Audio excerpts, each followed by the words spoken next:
Ce que vous ne savez pas pourrait vous choquer. Les forces de l'ICE sous l'administration Trump ont tenté d'envahir le consulat de l'Équateur à Minneapolis. Ce n'était pas juste une erreur ou un malentendu, c'était une violation flagrante de la loi internationale, un acte audacieux qui remet en question les principes même de la diplomatie. Imaginez un instant, des agents étrangers pénétrant dans une ambassade ou un consulat sans autorisation. Ce genre d'attaque, ça ne se fait pas. Et ce n'était pas une simple intrusion. L'ICE cherchait des Équatoriens pour les capturer et les envoyer dans des camps de détention. Mais ce n'est pas tout. Ce n'est pas un incident isolé. Ce qui s'est passé à Minneapolis pourrait être un avertissement bien plus vaste que ce que vous croyez. Si vous pensez que ces actions ne peuvent pas se produire chez vous, détrompez-vous. Ce que vous allez découvrir ici va changer votre vision des choses. Et croyez-moi, vous allez vouloir savoir ce qui va se passer ensuite. L'incident à Minneapolis ne se limite pas à une simple tentative d'intrusion dans un consulat. Ce n'est que la pointe de l'iceberg d'une guerre beaucoup plus vaste que vous ne voyez pas. Le consulat de l'Équateur a été attaqué par des agents de l'ICE, mais ce n'est pas un événement isolé. Cela fait partie d'un plan systématique de l'administration Trump pour attaquer les droits internationaux et ce n'est pas seulement un problème pour les Équatoriens, c'est un problème pour nous tous.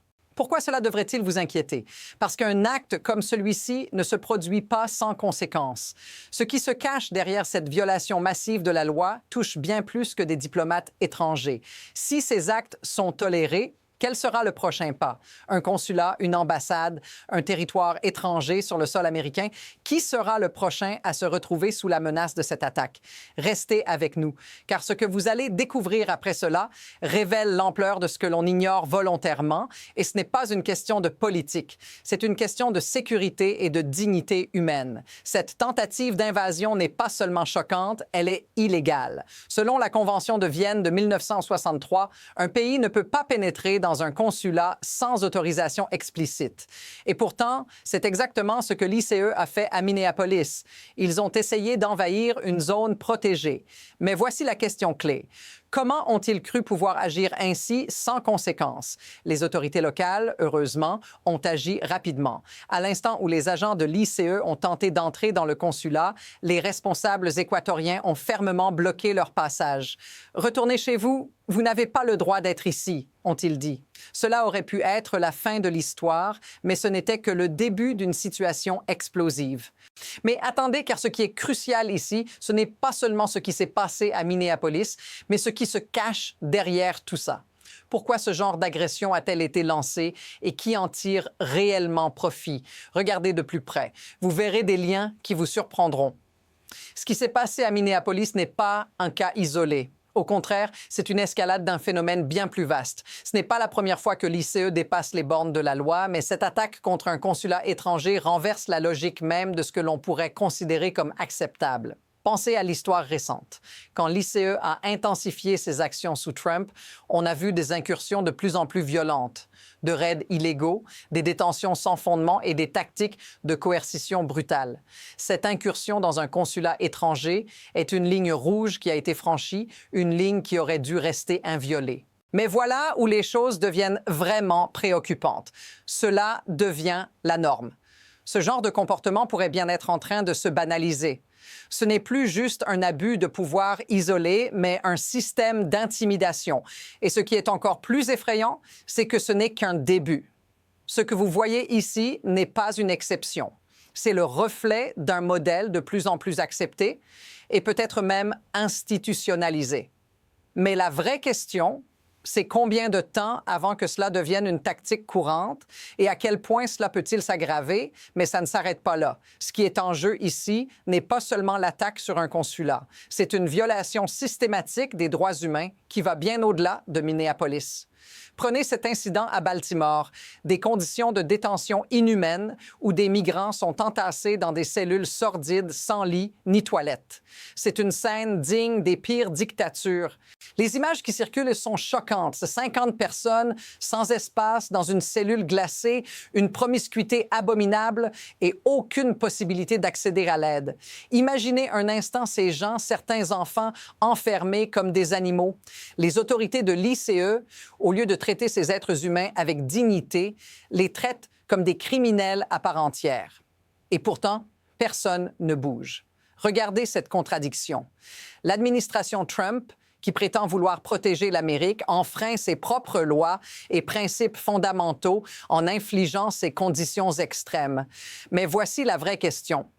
Pourquoi l'ICE persiste-t-elle? Ce n'est pas juste une erreur d'administration, c'est une politique délibérée. Ce que vous voyez ici n'est pas simplement un abus, c'est une conception de l'ordre public qui ignore totalement la dignité humaine. Et vous savez quoi? Ce détail change tout. La manière dont le gouvernement traite les gens aujourd'hui pourrait être la norme de demain. Et ce n'est pas tout. L'ICE est en train de se retrouver face à des débâcles de plus en plus violents. D'abord, il y a eu l'incursion dans le consulat équatorien, puis à Baltimore, des conditions de détention inhumaines ont été révélées. Mais attendez, il y a plus. L'ICE ne se contente pas de violer la loi, il tente d'empêcher l'accès des avocats aux détenus. Vous entendez bien. Des avocats ne peuvent même pas rencontrer leurs clients. Et ce n'est pas de la théorie. C'est une réalité vécue tous les jours dans ces centres de détention. Et là où cela devient encore plus troublant, c'est qu'il semble que tout soit fait pour étouffer cette vérité. Les journalistes qui documentent ces abus se retrouvent sous le feu des autorités. Des munitions non létales tirées à bout portant. Ces munitions ont déjà coûté la vue à des personnes et elles sont utilisées avec une violence inouïe. Mais voici ce qui se passe quand vous combinez l'absence de contrôle, l'incompétence des dirigeants et la violence systématique, une spirale qui ne fait que s'aggraver. Ce n'est pas un incident isolé, c'est une chaîne d'événements qui devient incontrôlable. Et la vraie question, c'est quelles seront les prochaines victimes? Ce qui se passe ici ne se limite pas à des actions contre des institutions ou des lois. Ce sont des vies humaines qui sont directement affectées. Et c'est là que vous entrez en jeu. Parce qu'à la fin de la journée, ces abus n'ont pas seulement un impact sur les étrangers ou les migrants, ce sont des familles, des enfants, des êtres humains qui subissent ces traitements. Imaginez un instant des milliers de personnes vivant dans la peur constante d'être déportées ou séparées de leur famille, sous le regard d'une machine judiciaire qui ne les reconnaît même pas comme des individus. Cette souffrance n'est pas juste théorique, elle est bien réelle. Des hommes, des femmes, des enfants pris dans les mailles d'un système qui les broie sans scrupule. Et si cela vous semble familier, si vous avez déjà ressenti l'angoisse de l'incertitude ou de l'injustice, dites-le dans les commentaires. Ce n'est pas seulement une question de politique, mais de ce que cela signifie être humain ici et maintenant. Et ce que vous voyez ici n'est pas un accident. C'est le produit d'un système qui permet et encourage ces abus. L'ICE et d'autres agences similaires agissent dans un cadre où les injustices sont systématisées. Ces actes de violence ne sont pas seulement le fruit de décisions individuelles ou de mauvaises pratiques. Ils sont le reflet de l'architecture du pouvoir lui-même. Pensez-y. Pourquoi l'ICE peut-il agir avec autant d'impunité? Parce qu'il existe un soutien institutionnel profond qui permet à ces abus de prospérer.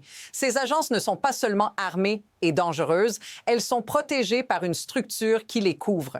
La peur, l'intimidation et la coercition deviennent les outils utilisés pour maintenir un contrôle absolu, même au détriment des droits humains. Et pourtant, ce n'est pas un accident. Ce système a été conçu pour fonctionner ainsi.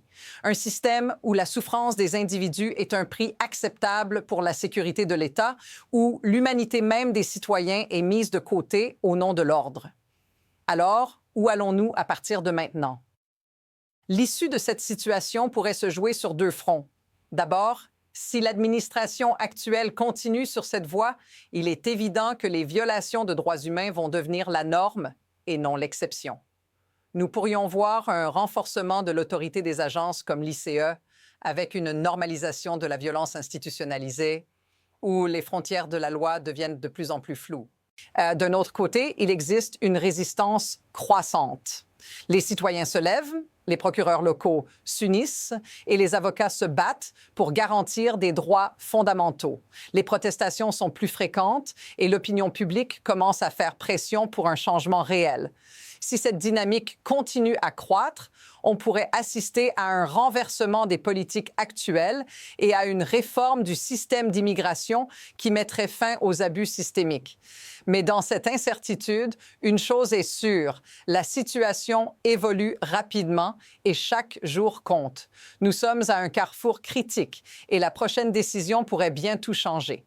À la fin de tout cela, une question demeure. Quelles sont les véritables limites du pouvoir? Ce qui se passe aujourd'hui n'est pas simplement une confrontation entre un gouvernement et un groupe d'individus, mais un test des principes fondamentaux qui devraient en protéger chacun de nous.